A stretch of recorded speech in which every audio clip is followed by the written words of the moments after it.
Hip mobility is important because your hips are your engine. They're what allows you to do virtually every athletic movement, from running, jumping, skipping, lateral movements, change of direction, climbing stairs, and they generally just make your life more livable. What is up, everybody? I'm Dave Connor, a trainer at Adidas.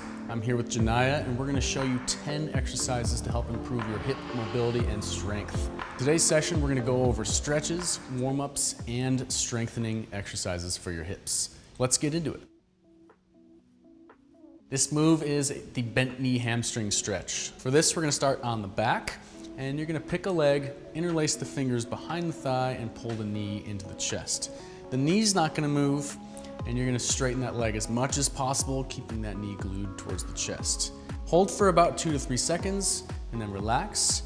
Make sure you're taking a breath in, and then breathe out as you kick that leg straight. So do this about 6 to 8 reps.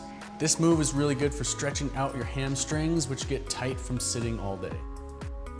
This move is a supine straight leg raise. We're gonna start on the back with the legs straight out in front. Hands are gonna be at the sides, wherever you want them for stability. This move is about bringing your straight leg up as high as you possibly can, and it's for strengthening those hip flexors and the core. You can stick to one side and do it for reps, or you can alternate. It is up to you.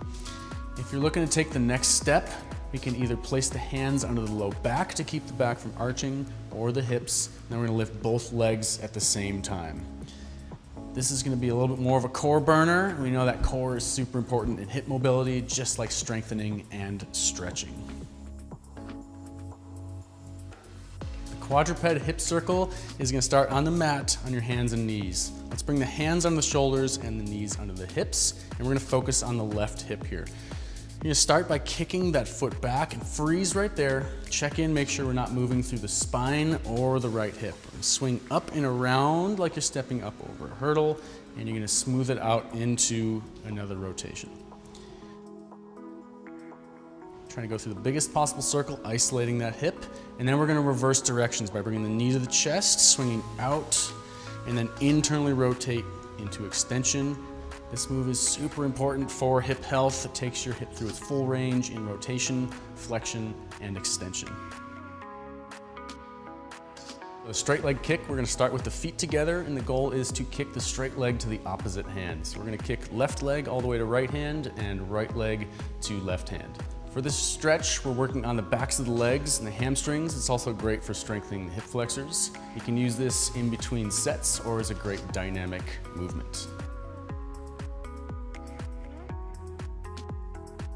This next move is a butterfly stretch. So the goal here is to stretch the hip joint and the inner thighs. We're gonna start seated with the bottoms of the feet together, and as a passive stretch, you can press the knees down with your elbows or your hands, and you're gonna lean forward, keeping your spine nice and straight to ensure the stretch is coming from the hips and not just your back. To make this more of an active mobility exercise, you can place your hands to the ground behind you or have them floating in the air, and you're gonna drive those knees down to the floor to be able to control that joint range. And that's your butterfly stretch. All right, now we're working on a 90-90 hip stretch. Our starting position is on the floor and making sure that both knees and your hips are at 90 degrees.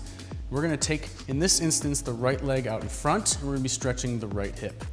So we're gonna take the left hip and rotate it in, and then with a straight back, dropping the chest down towards that knee. Here we're just going to hang out, and we're gonna take nice deep breaths, and we're gonna breathe out very slowly to help you relax into that stretch. After about 30 seconds, you're gonna come back up to the start, and then switch sides. For the Cossack squat, we're gonna start with the feet super wide, and the toes pointing slightly out. The goal of this move is to strengthen the lower body. We're gonna lower down to one side, keeping that foot totally flat and turning the toes up on the other side. We're gonna come back up and switch sides. Cossack squat's really good for improving hip, knee, and ankle mobility, and it's great for strengthening the lower body. Most important thing here is that we're keeping that planted foot totally flat on the floor.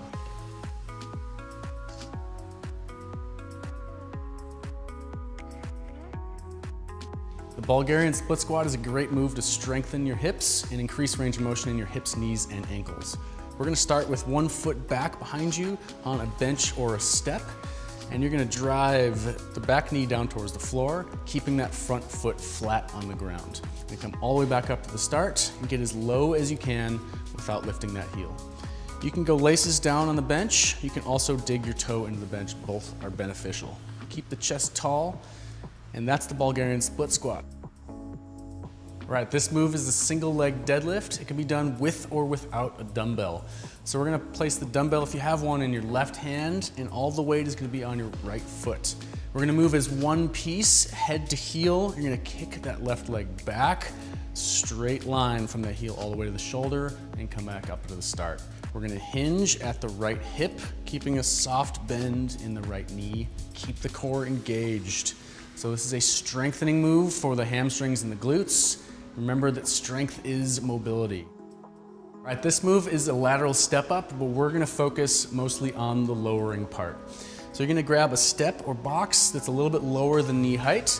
You're gonna take the foot closest to the box, up on that box, and then come all the way to the top where you're standing tall. Now we're going to slowly lower that floating foot down to the floor, and if you can, tap that heel and come all the way back up. Most important thing here is that that box planted foot stays flat and that the knee drives out over the toe and doesn't dive in. This is a great exercise for strengthening your hips and increasing mobility in your hips, knees, and ankles. And that's a wrap. Nice work. Shake it out and feel all that new hip mobility from that workout. Nice job.